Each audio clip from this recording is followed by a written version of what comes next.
Halo Sensikers, kembali berjumpa bersama saya Denny Darko. Tidak ada yang namanya misteri, yang ada adalah tanda-tanda yang kita semua coba untuk mengerti bersama saya, Muhammad Fikri Fernanda Budiman. Betul. Terima kasih bro, udah mampir. Terima kasih juga, Mas. Akhirnya saya berkesempatan karena seperti yang udah saya ceritain di video sebelumnya, ini kayak nggak sengaja gitu. Waktu saya ngobrol sama Bu Hastri Sumi Purwanti, Dokter Hastri, tiba-tiba membahas tentang pendampingannya untuk eksekusi mati. Awalnya ceritanya tentang bagaimana terjadi badai waktu malam itu ya, sampai di Cilacap pun mati lampu itu tadi. Terus beliau cerita, iya waktu itu waktu eksekusinya Freddy Budiman. Terus saya nanya, oh iya waktu itu kan sempat menghebohkan karena berapa minggu itu memberitakan tentang Papa. Dan akhirnya kita mau naikin, Grita naik ada kamu. Itu awalnya kamu nelpon Grita, email atau bagaimana? Email. Oke, kita runut lagi. Itu pertama atau TikTok duluan? TikTok duluan. Jauh. Coba ceritain. Jadi pertama itu bikin TikTok dulu. Habis itu bikin TikTok awal-awal aja. Habis itu baru publish di Instagram. Di Instagram aku. Barulah ke Grito waktu itu. Waktu di TikTok dan di Instagram, bagaimana komentar orang-orang? Kaget dan akhirnya kayak wah akhirnya ketemu sama anaknya gitu. Kebanyakan kayak gitu. Akhirnya orang-orang banyak yang mengingat kembali. Oh di tahun 2016 ada sosok Freddy Budiman yang dihukum mati dan sudah bertaubat dan lain seperti itu. Oke. Tapi berarti lebih banyak positif. Sampai saat itu positif semua Di Instagram dan di TikTok. 99%. Oke. Hampir nggak ada negatifnya. Oke. Cuman kan ada satu dan lain hal kayak pas kamu speak up itu tadi. Dan kebetulan ya kalau dilihat kan mirip nih sama Papa, brewoknya seperti itu kan. Kalau ternyata anaknya perempuan kan beda lagi ceritanya ya kan? Atau kamu mungkin lebih kayak opa Korea gitu kan, akan beda gitu. Tapi balik lagi di sini. Apa sih motivasimu speak up akhirnya? Sebenarnya pengen speak up itu di awal karena merasa cerita kehidupan aku ini miris lah gitu. Berharapnya ketika orang yang bisa mendengarkan cerita aku bisa termotivasi hidupnya. Jadi emang goalsnya dari awal tuh bisa memotivasi orang lain. Oke, memotivasi dalam hal apa dulu nih? Dalam hal kehidupan. Karena dari sudut pandang mataku tuh merasa bahwa masih banyak orang-orang di Indonesia ya terutama yang menyerah akan kehidupannya. Merasa ketika mendapatkan satu cobaan menyerah. Menyerah atau malah melakukan hal-hal yang tidak baik. Mungkin kriminal atau beralih ke narkoba karena menyerah sama kehidupannya. Menyerah sama kehidupan. Kalau seandainya semua itu kamu lakukan, pertanyaanku sebenarnya simple. Kamu pertimbangin resikonya nggak waktu kamu speak up? Iya. Ada dua loh resiko di sini, dirimu sendiri dan orang-orang terdekat. Sudah pertimbangin. 5 tahun aku terdiam dari 2016 sampai 2021. Maksudnya terdiam gimana? Nggak pernah speak up dan tidak ada yang tahu saya siapa. Tidak. Berarti kalau kita runut 5 tahun itu memang sejak eksekusi? Iya, dari 2016. Setelah Papa nggak ada yang tahu bahwa aku adalah anak Freddy Budiman. Kecuali memang orang yang terlibat saat itu ya? Kecuali mungkin ada orang yang emang tahu ya, emang terlibat. Terus emang, karena foto aku pernah tersebar juga di... Yang sama Papa itu? Bertiga ya, yang bertiga. Iya. Foto itu pernah tersebar, tapi kan orang nggak terlalu melihat ya. Iya, karena waktu itu subjeknya Papa. Iya, betul. Jadi ya memang kondisinya hampir nggak ada orang yang tahu gitu. 5 tahun kamu akhirnya memutuskan untuk push the button. Betul. Nah kenapa TikTok? Karena waktu itu buat pengennya di YouTube dulu awalnya, tapi karena merasa kayaknya nggak bisa menjaring hype-nya. Akhirnya kalau Instagram hanya lingkup kecil aku aja yang di friends aja pada dan saat itu followersnya masih 2000-an kurang lebih segitu. Terus kayak mungkin ya kalau bisa diupload ya mungkin hanya segitu aja. Kayaknya harus TikTok nih gitu. Ternyata emang TikTok, karena kan TikTok sistemnya lumayan menarik ya, karena kalau di TikTok orang siapapun sebenarnya bisa bikin konten yang dilihat banyak orang. Kalau orang ada yang berpendapat kayak kamu carinya kayaknya cari tenar nih dengan ini semua gitu. Apa pendapat?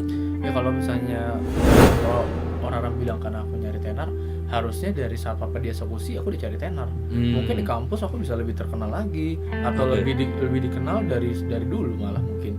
Berarti ini kan kamu sendiri waktu tadi kita sempat ngobrol kalau Fikri Fernanda ini ternyata adalah ketua himpunan Betul. dari 1000 berapa ratus 1200 1.300 mahasiswa. Dari 1.300 itu sebelum kamu speak up, berapa yang tahu kalau ternyata kamu anaknya Freddy Budiman? nggak nyampe 25%. Nggak nyampe 25%. Itu pun aku nggak tahu dia tahu atau nggak sebenarnya, hanya ngawang aja karena nggak pernah ada yang ya emang dia menyatakan bahwa dia tahu. Dan sebenarnya kalau kamu pakai story ini dari dulu, kamu akan lebih mendapatkan spotlight dan lebih gampang untuk mendapatkan Betul. apapun yang kamu inginkan. Apalagi Ya? panas-panasnya waktu Iya, itu. iya. Malah kondisinya ya karena tujuanku waktu itu, karena aku pribadi pengen pada saat kuliah dikenal sebagai ya Fikri Fernanda gitu loh. Seorang Fikri Fernanda, bukan seorang Fikri Fernanda anak Freddy Budiman pada saat itu. Makanya 2 minggu setelah papa dieksekusi, akhirnya papa dimakamin, 2 minggu kemudian tuh aku langsung mencalonkan diri jadi ketua angkatan. Sebentar, 2 minggu setelah papa dieksekusi. Mati. Aku langsung, karena waktu itu langsung beberapa hari langsung ke Bandung, langsung orientasi mahasiswa. Itu belum 40 harian loh. Belum, emang belum 40 hari. Jadi teman-teman yang lain tuh masih excited masuk kuliah, aku tuh udah dalam kondisi berduka waktu itu. Dan emang karena aku punya tujuan di hidup awan, punya goals. Berarti papa dieksekusi, kamu lulus SMA. Lulus SMA 2015. Oke, berarti Nganggur setahun, nggak langsung melanjutkan kuliah. Oh, SMA-mu yang akselerasi ya? Akselerasi 2 tahun, berarti makanya sekarang pas juga usianya. Betul, jadi pas aja.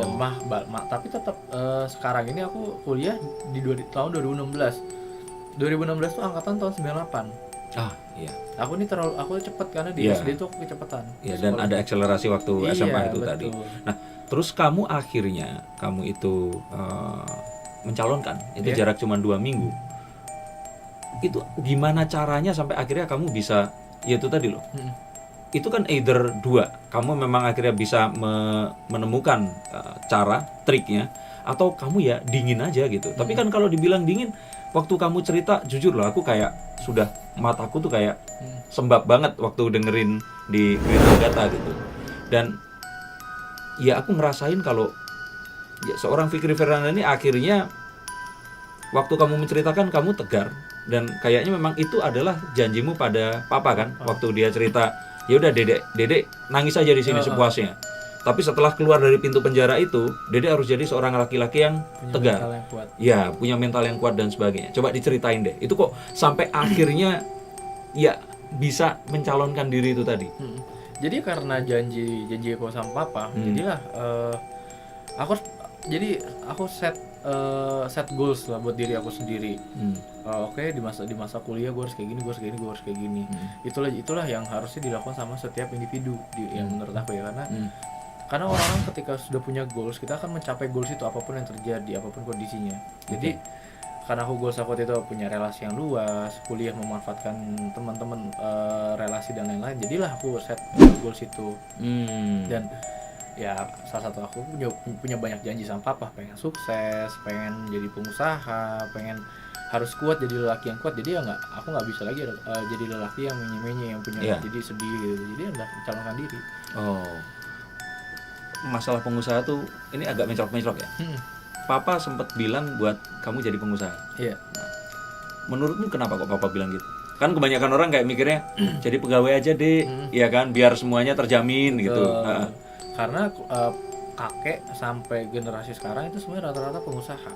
Karena Chinese? Iya. Karena kakek tuh pengusaha dulu, pengusaha kapal, pengiriman barang dan lain-lain. Terus ada yang konveksi juga, ada yang makanan juga. Oke. Tapi ini mencok lagi, kamu ceritakan kalau papa ini keturunan Tionghoa ya? Iya. Di Surabaya? Di Surabaya. Oke.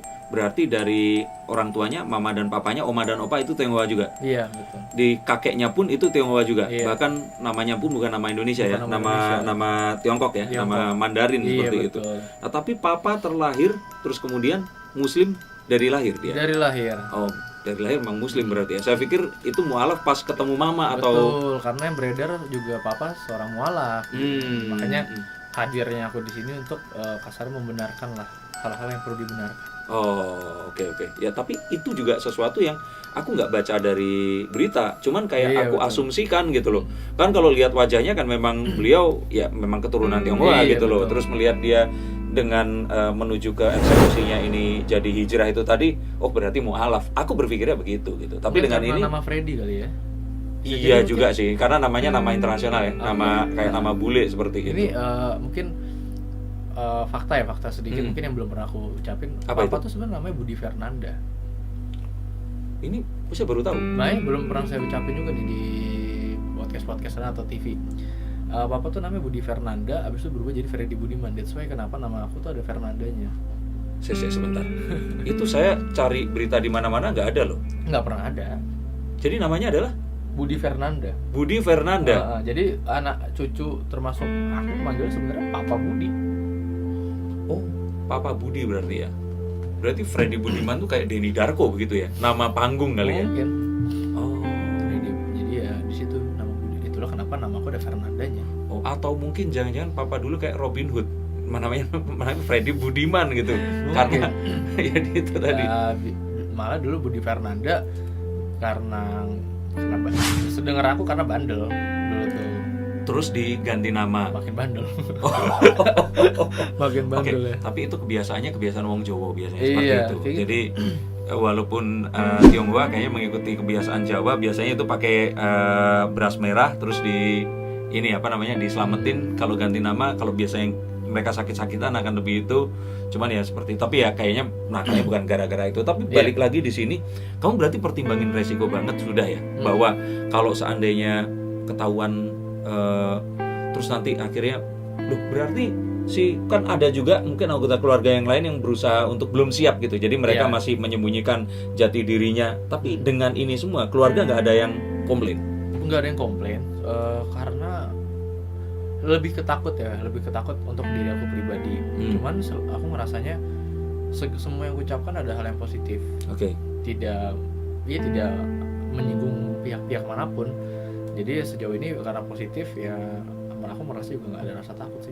Sebentar, kamu bilang tidak menyinggung pihak yang lain itu kan asumsimu. Asumsi. Iya kan? Nah, masalah takut tadi ini pertanyaanku juga. Kamu nggak takut ya diculik gitu? Papa pernah diculik kan? Pernah diculik. Waktu kamu umur 2 bulan terus papa hilang tuh kan papa diculik kan? Betul. Dan mama juga nggak tahu, terus tiba-tiba dia udah ada di Surabaya 6 bulan kemudian, betul ya? Nah, kamu nggak takut gara-gara ngomong seperti ini?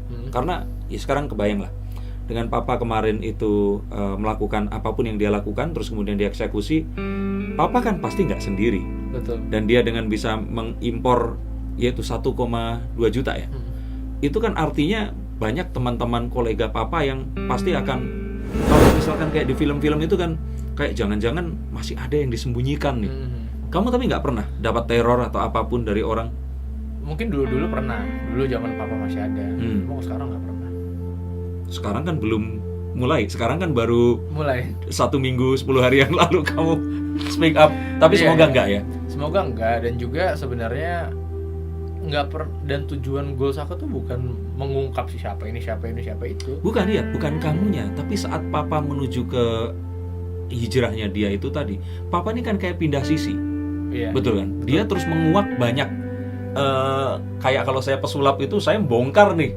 Oh, sulap munculin orang tuh begini, ini begini, dan akhirnya kan pesulap lain kan bisa aja nggak suka sama saya, iya kan? Nah, itu yang aku takut lah. Kalau aku nggak ada, kan yang disasar keluargaku, iya kan? Tapi kan itu kan papa. Nah, iya tahu makanya.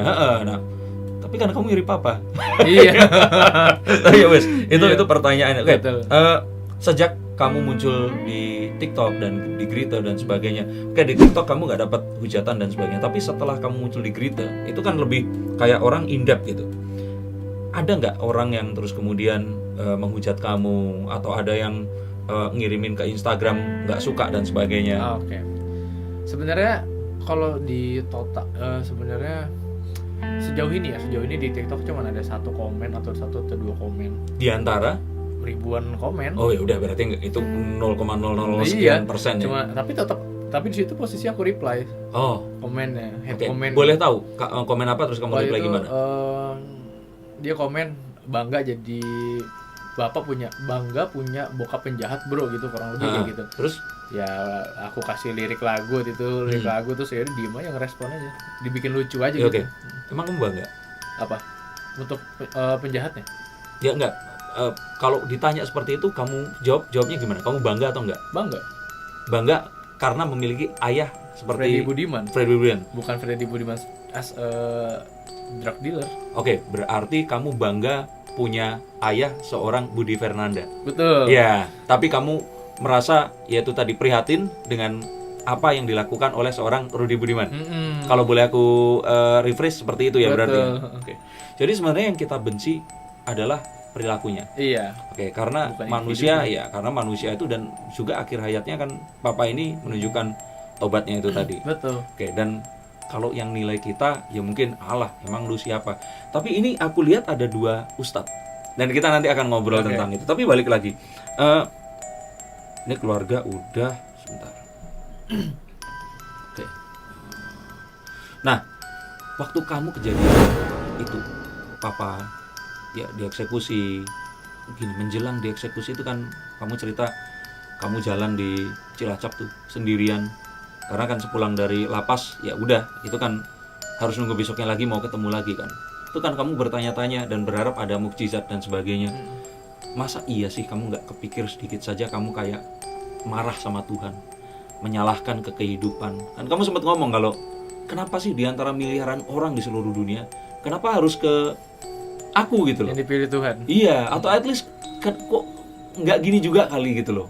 Nah, waktu kamu ngerasain ada seperti itu, kamu ngerasa dendam atau enggak? Lebih ke Kalaupun dendam pun manusiawi loh bro. iya. Dendam sih nggak tahu dendam harus dendam sama siapa. Tapi nggak masih ngerasa nggak terima, bingung semua jadi satu. Dia nggak tahu harus marah sama siapa gitu. Itu sih yang aku rasain. Mau marah, pengen emosi, cuma nggak tahu harus mau emosi sama siapa. Oh, Lebih ke situ sih. waktu itu kayak oma, terus siapa yang waktu itu nemenin Tante, berarti? Tante, Om. om itu perasaannya sama kayak kamu juga dan apa mereka juga akhirnya merasa karena ada yang lebih menderita kamu terus mereka akhirnya mengalah dengan perasaannya mereka sendiri? Sama sih, cuma mereka lebih nggak menunjukkan mungkin. Lebih ke ya lebih menerima gitu. Karena kan mereka udah tahu lebih Iya. dulu kan. Nggak kaget ya? Nggak kaget. Kalau kan masih shock banget gitu. Oke. Masih muda banget lah, kecil lah itu belum. Iya. Masih era-era remaja banget. Jadi dendam itu nggak pernah ada kamu bahwa wah kok harus begini, karena kan kalau misalkan nih kalau ini dibuat film gitu kan wah karena dendam akhirnya kamu menjadi seseorang yang melebihi papamu gitu, melakukan apapun yang dia lakukan dan sebagainya, kan ada tuh seperti itu. Tapi kamu malah vow atau berjanji untuk malah sebaliknya. Betul. Papa tuh pernah dijahatin orang dulu. Terus papa bilang dia waktu itu pernah cerita, Pak Dek, papa tuh ada lah maksudnya kejadian kayak papa habis digini-giniin sama orang, gini. Kok bisa Pak gini-gini? Ya udah, terus mau gimana gini? Terus papa cuma ngomong satu hal. Jangan pernah ada kebencian di diri kamu. Ketika ada kebencian, setan tuh langsung ada di sekitar kamu katanya. Itu papa belum hijrah, Belum hijrah? belum dapat hukuman itu eksekusi mati. Belum, masih seumur hidup gitu. Maksudnya masih awal banget. Tapi dia ngomong begitu. Oh begitu. Pokoknya intinya jangan pernah di hidup itu ada kebencian. Ketika kamu ngerasa benci sama orang, setan tuh muncul. Dan setan itulah yang nanti mengarahkan kamu ke arah-arah negatif. Wait. Ini ngomongin masalah itu tadi. Kalau seandainya kita lihat nih tayangan dan silakan tentang papanya Fernand ini ada banyak banget. Ini kalau seandainya dibikin satu film ya, kalau bikin film kamu harus pemerannya loh ini. Nih kalau misalnya dibikin film itu, papa itu ada dari sosok beliau masih kurus, Iya. ya. Terus kemudian sosok yang beliau mohawk yang ininya Mohawk kuning, terus kemudian Yang klimis ke belakang. ya klimis ke belakang kayak mafia Chinese itu paling mafia lah ya. itu paling mafia ya Paling itu, mafia itu. sampai akhirnya yang jadi kayak ustadz yang Iya. jidatnya udah hitam dan ini kalau kata si ustadz ini sampai katanya khatam Quran sehari 7 kali. Oke, kamu mengalami semua fase ini tadi. Ini kan fase-fase setelah papa masuk lapas kan? Iya. Nah, ini berarti kan kalau saya nggak salah, nah kalau salah benerin ya. Iya. Papa itu setelah masuk lapas pun ada satu pemberitaan yang menggunakan BlackBerry-nya, dia masih bisa mengatur bisnisnya di dalam lapas. Oke. Terus sampai akhirnya bisa memproduksi ekstasi di dalam lapas. Itu kan sesuatu yang oke, selain film tadi kan kita ngomongin Winter Soldier dan sebagainya. aku dulu nonton di zaman itu film Prison Break. Oke. Iya kan, itu kan tentang penjara itu. Kebayang bisa melakukan seperti itu tuh luar biasa. Nah, tapi di antara semua fase-fase itu tadi, papa itu tadi berubah jadi kurus, jadi gendut, jadi mafia, jadi itu semua. Waktu ketemu sama kamu, itu pernah berubah atau enggak? Dia tetap baik atau membaik atau bagaimana? Papa tetap sama, nggak pernah berubah. Fisiknya aja berubah. Pribadinya sama anak tetap sama.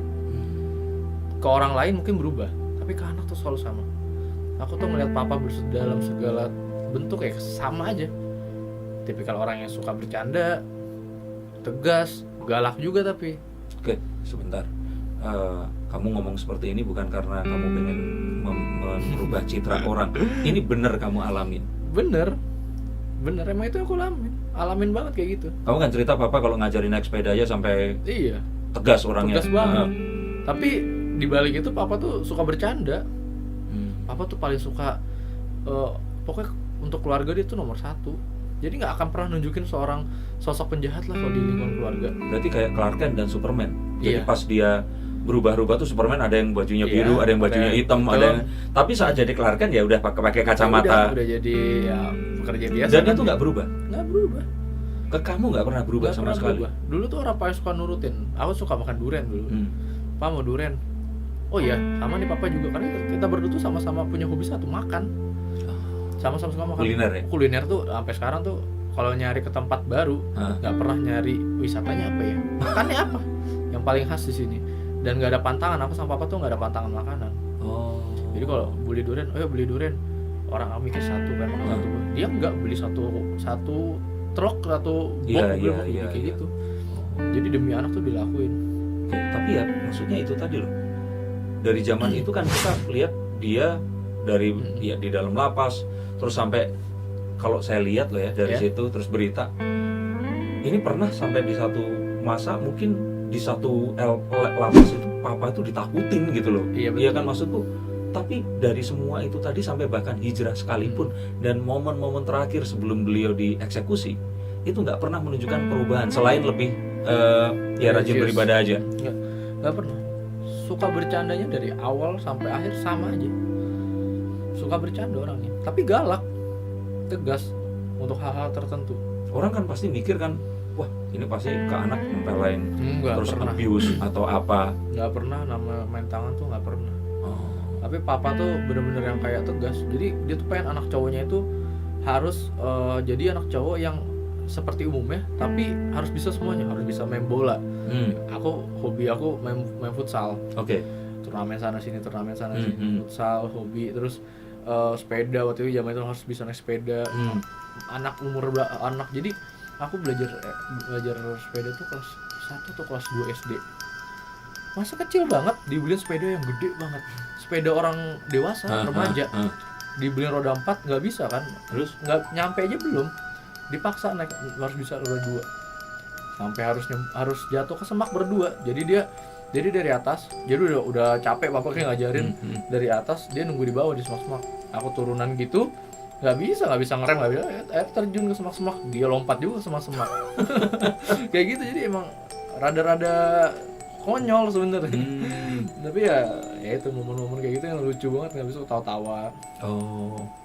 Dan ya itu tadi berarti momennya nggak ada yang menunjukkan kalau dia itu dan pekerjaannya itu dibawa ke keluarga itu nggak ada. Ya, sampai mau dieksekusi pun masih bercanda kan, kayak ayo mandi bareng yuk. Jadi gitu kayak papa nggak usah nangis, papa mau ke Amerika gitu-gitu.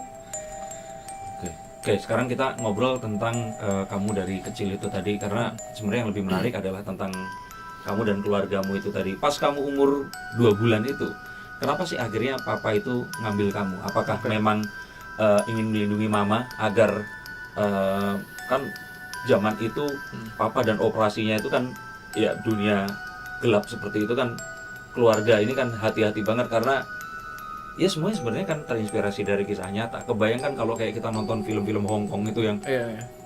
keluarga disandera agar dia bisa melakukan, karena kayaknya papa ini memang memiliki satu decision making power yang kuat di bisnisnya itu tadi. Apa yang disampaikan ke papamu waktu itu? Sebenarnya alasan untuk ngambil aku dari Bandung ya. Sebenarnya papa Cuma kalau aku pribadi punya firasat, satu mungkin karena aku anak cowok pertama. Oke. Yang kedua bisa jadi karena waktu itu mungkin papa lebih dominan untuk faktor ekonominya dari mama. Mungkin tapi aku nggak bisa mastiin. Dan yang ketiga mungkin mau menjaga mama juga gitu loh, menjaga. Jadi biarkan aku dijaga sama papa, mama aman gitu. Mungkin bisa seperti itu karena belum pernah ada jawaban mengenai hal itu, cuma papa yang tahu dan aku nggak pernah nanya. Karena waktu kamu ketemu papa kan mending menanyakan hal yang lebih penting lagi yang kamu nggak bisa tanyakan. Jadi gunain waktu yang berkualitas banget gitu.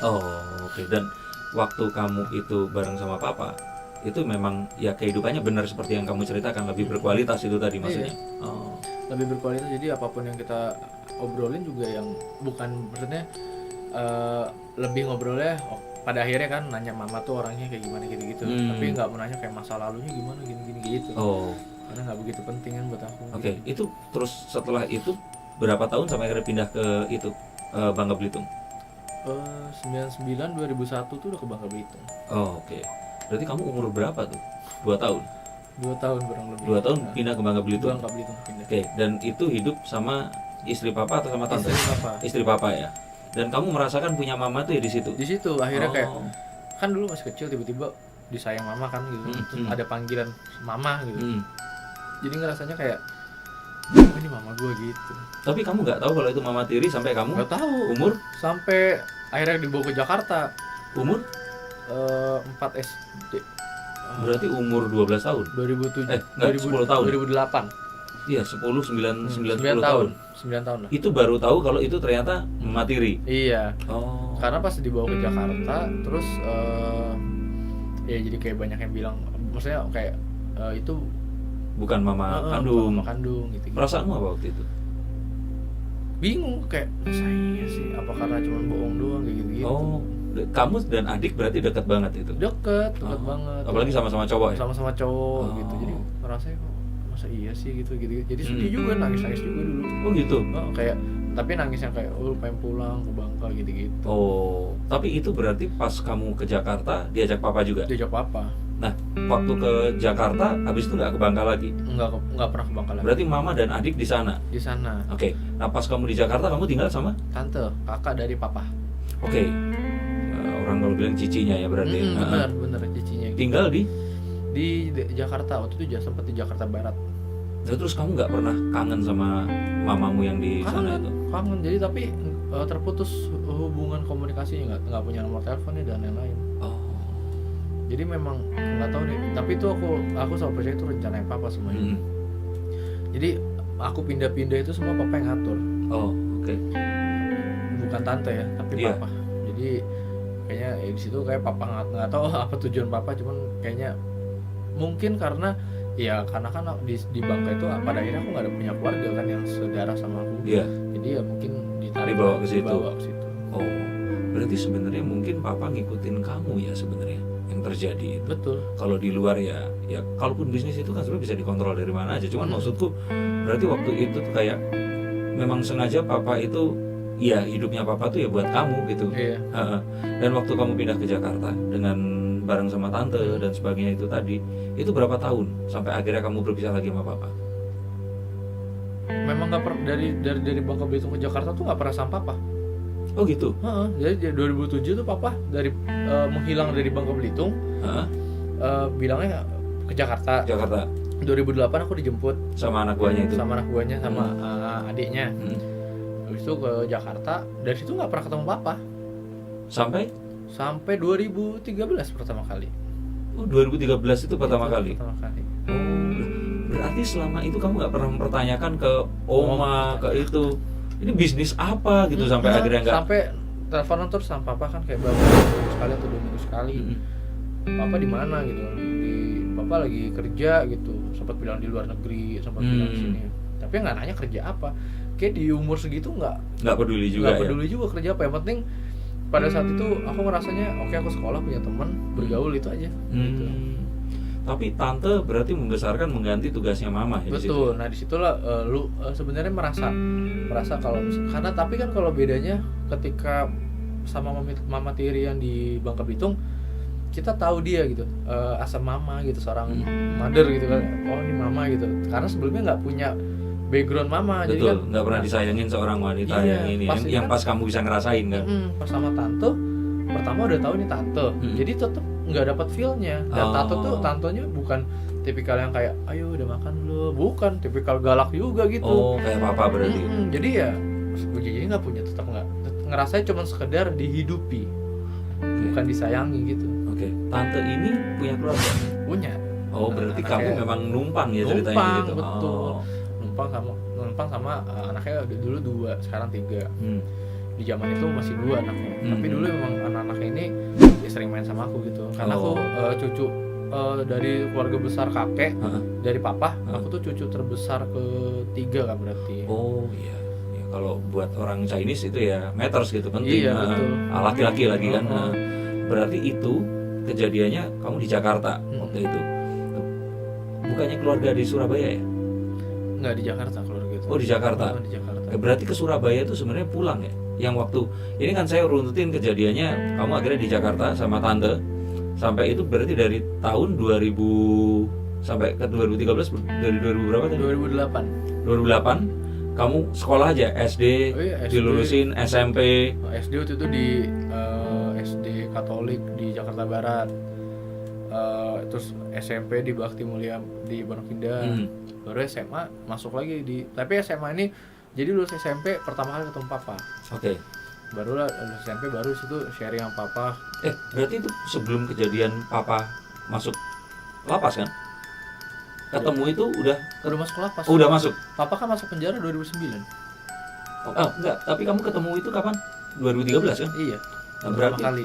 selama 2009 sampai 2013 kamu pun nggak tahu kalau papa itu di lapas. Nggak tahu karena media tuh belum nge-blow up. Tapi nelpon sering. Sering. Dan papa nggak kayak orang di penjara. Iya, betul. Dia tetap telepon, bercanda sama kamu, Iya. nanya kamu udah makan belum gitu. Apa makanan yang enak di sana gitu. Oh. Benar-benar suka makan lah gitu. Iya. Oke. Dan kalau kamu ingat kejadianmu itu sampai titik di mana papa di lapas itu, kamu hidupnya juga nggak dalam kemewahan kan? Sebenarnya cukup sih, berkecukupan ya. Karena tante lumayan sukses di era itu. Iya, maksudku di sini adalah kalau papa memang ya itu tadi. Seperti yang diceritakan, gembong dengan semuanya, terus ini gembong narkoba, itu kan duit yang banyak banget gitu lah harusnya kan. Dan harusnya kamu kan, ya itu tadi yang kayak aku cerita tadi, hidupmu ya pasti lebih berkecukupan lagi gitu. Tapi yang kamu ingat ya hidupnya ya biasa aja. Nggak kayak ya cukup lah gitu. Sampai akhirnya kejadian yang di Surabaya. Semua pulang waktu Lebaran. Itu berarti pulang ke Surabaya kemana itu? Ke rumah nenek. Kayak yang di sini tuh cuma tante dan itu pulang ke rumah nenek. Jadi dulu papa tuh 5 bersaudara, yang itu udah meninggal. Ini tante cewek sendiri, sisanya cowok. Ada om aku, papa, ada cowok. Jadi 4 keluarga ini pulang semua ke Surabaya, tapi nggak ada sosok papahnya, anaknya doang gitu, aku doang yang mewakili lah kasarnya. Jadi kita naik mudik lah gitu, mudik lebaran kayak biasa, ngumpul di Surabaya rame-rame, malamnya makan keluarga. Di situ baru berita nge-blow up. Karena di situ juga aku tahu kalau papa ada seorang bandar narkoba. Oke. Nah, berarti papa itu menikah 5 kali. 5 kali. Anaknya berarti dari yang pertama si cewek, terus kamu, 1 cowok lagi, terus cewek lagi. Berarti 2 cewek dan 2 cowok itu tadi. Yang kelima tuh nikah di dalam lapas. Oke. Dan dia dimuslimkan sama papa. Oke. Tapi berarti nggak ada anak yang sama yang terakhir. Oke. Nah, itu saat akhirnya ketemu mama. Ini yang menarik nih. Itu tahun berapa? 2015. Itu setelah kamu tahu papa masuk lapas atau 2016 awal. 2016 awal. 2016 awal. Nah, berarti papa masuk lapas 2009, kamu sadar ya 2013, kamu mulai mengunjungi papa dan secara reguler kamu ketemu. Kenapa kok kamu baru nanyanya di 2016 tentang mama? Karena merasa udah 17 tahun waktu itu. Terus kayak ini waktunya kayak aku harus tahu mana mamaku kan gitu. Tapi mama yang di Bangka masih ada hubungan? Nah, mama yang di Bangka tuh meninggal. Oh, mama Bangka meninggal. Kapan meninggal? Meninggalnya itu aku lupa tahun pastinya, cuman yang pastinya itu meninggal karena dia setelah sama papa dia akhirnya beberapa tahun kemudian tuh nikah lagi sama seorang laki-laki, hamil, habis itu pas lagi ngelahirin anaknya ini perempuan, meninggal pas melahirkan. Oh, gitu. Okay. Dapat kabar kayak adikmu gitu. berarti sekarang sama siapa? Adiknya sekarang adikku yang cowok sekarang tinggal sama nenek, kakek dan tante-tantenya Dari mama. Oh. Mereka keluarga besar banget sih memang. Oh, oke. Tapi kamu berarti nggak sempat ketemu sama mama yang di Bangka itu tadi? Sebelum pas meninggal. Oke. Nah, waktu yang yang mama yang di sini yang papa tuliskan alamatnya dan terus dia hafal semuanya, alamat dan sebagainya. Itu kamu ingat nggak alamatnya di mana? Terus kamu datang waktu itu. Kamu datang ke rumah atau kamu nelpon dulu atau gimana?